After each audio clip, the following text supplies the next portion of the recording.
सभी को नमस्कार, प्रणाम, जय हिंद। इस वीडियो के अंदर दोस्तों मैं आप सभी से बिहार सीजीएल के ऊपर बात करने वाला हूं। इस नाम को आप पिछले काफी दिनों से लगातार सुन रहे होंगे। अभी तक आप लोगों ने नॉर्मली एसएससी सीजीएल के बारे में सुन रखा होगा, लेकिन कई सारे से विद्यार्थी बिहार सीजीएल के बारे में नहीं जानते। इसी की संपूर्ण जानकारी लेकर मैं आप सभी के साथ मुखातिब हूँ। क्या वैकेंसी आई है और क्या होता है, हर एक प्रश्न का जवाब आपको इस वीडियो के अंदर मिल जाएगा। तो चलिए शुरू करते हैं। वैसे तो सीजीएल आप सब जानते हैं कंबाइंड ग्रेजुएट लेवल एग्जामिनेशन होता है और वही यहाँ पर भी होता है, लेकिन जो एसएससी होता है वो आपका सेंट्रल लेवल पर होता है और बिहार सीजीएल जो होता है वो स्टेट लेवल एग्जाम होता है जो बिहार के अंदर कंडक्ट करवाया जाता है। मैं आपको पहले क्लियर कर दूं इसकी दो तीन चीजें। इसका मेनली ये रिक्रूटमेंट जो होता है वो ग्रुप बी और ग्रुप सी की पोस्ट के लिए कराया जाता है। ग्रेजुएट जैसे इसके नाम के अंदर भी है और जैसे आप जानते हैं सीजीएल के अंदर भी सिर्फ ग्रेजुएट ही एलिजिबल होते हैं, तो यहाँ बिहार सीजीएल के अंदर भी सिर्फ ग्रेजुएट ही एलिजिबल होंगे। मतलब अगर आपके पास स्नातक की डिग्री है तब आप इस वैकेंसी के लिए पूर्णतः एलिजिबल हैं। वैसे तो कई सारी पोस्ट हैं और पोस्ट के आधार पर जैसे सीजीएल के अंदर भी कुछ पोस्ट के लिए अलग अलग ग्रेजुएशन के साथ साथ स्पेसिफिक क्वालिफिकेशन मांगी जाती है, वैसे यहाँ भी है और उसी पर चर्चा करेंगे इस वीडियो में थोड़ा सा और आगे। पहले मैं आपको ये क्लियर कर दूं कि इसमें कौन कौन से पदों पर आपको ज्वाइनिंग मिलती है। तो जैसे सचिवालय सहायक हो गया, योजना सहायक हो गया, डेटा एंट्री ऑपरेटर हो गया, ऑडिटर हो गया, माल आपूर्ति निरीक्षक की पोस्ट हो गई, सांख्यिकी अन्वेषक की पोस्ट हो गई और अन्य भी कई सारी पोस्ट होती है जो अभी मैं आगे चर्चा करूंगा। वो भी कई और पोस्ट भी आपको देखने को मिलने वाली है।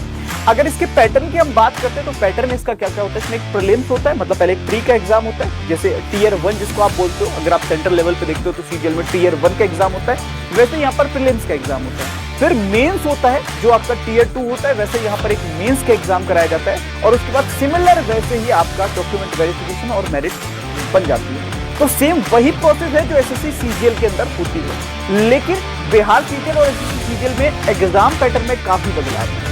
आपकी सिलेक्शन प्रोसेस सिमिलर है लेकिन एग्जाम पैटर्न के अंदर काफी बदलाव है। वो बदलाव क्या है उस पर बात है। तो पहले मैं आपको ये बता दूं कि एलिजिबिलिटी क्राइटेरिया क्या है। तो एलिजिबिलिटी क्राइटेरिया है ग्रेजुएशन आपने कर रखी हो और कम से कम आपकी आयु 21 वर्ष होनी चाहिए। वैसे अगर आप ग्रेजुएशन करते हैं तो लगभग 21 वर्ष की आयु हो ही जाती है। कम से कम 21 वर्ष की आयु है और अधिकतम 37 वर्ष की आयु है। इसके अलावा ओबीसी को 3 साल की छूट है, एससी एसटी को 5 साल की छूट है। वो सब रिलैक्सेशन वैसे ही आपके लिए जारी रहेगा, तो वो एज इट इज आपको देखने को मिलने वाला है। उसके बाद बात करते हैं इस परीक्षा का मेन एम क्या होता है। तो एम होता है बिहार सरकार के विभागों में भर्ती। यहाँ आपको सेंट्रल लेवल की पोस्टिंग नहीं देखने को मिलती है, जैसे आप एसएससी सीजीएल से मतलब देश के अंदर अलग अलग राज्यों में या शहरों में आपकी पोस्टिंग होती है। यहाँ स्टेट लेवल भर्ती है जो मैं बार बार बोल रहा हूँ। तो यहाँ बिहार के अंदर अलग अलग विभागों में आपकी भर्ती की जाती है। योग्य जो ग्रेजुएट उम्मीदवार है जितने भी, उनका चयन होता है। ग्रुप बी और ग्रुप सी की पोस्ट आपको मिलती है। इसका इस बार का थोड़ा सा मैं आपको डेट्स क्लियर कर देता हूँ। तो 4 अगस्त को इसका नोटिफिकेशन आया था। 25 तारीख से आपकी फॉर्म फिलिंग शुरू हो चुकी है। 25 अगस्त से लेकर 26 सितंबर तक ये फॉर्म फिलिंग चलने वाली है। तो अगर आप एलिजिबल हैं तो आप इसके फॉर्म को भर सकते हैं। और साथ में अगर मैं बात करूं तो यहाँ पर आप देख सकते हैं लास्ट डेट टू फीस 24 सितंबर आपका रखा गया है। ये पूरा एक स्ट्रक्चर है। अब मैं आपको एक चीज यहाँ पर समझाने का प्रयास करता हूँ, वो मुख्य चीज को समझना। इसमें इस बार वैकेंसी भी 1481 है, यानी कि 1481 पद है।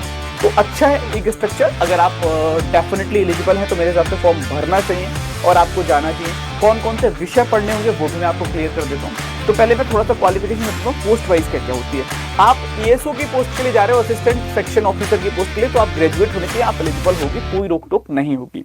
इनके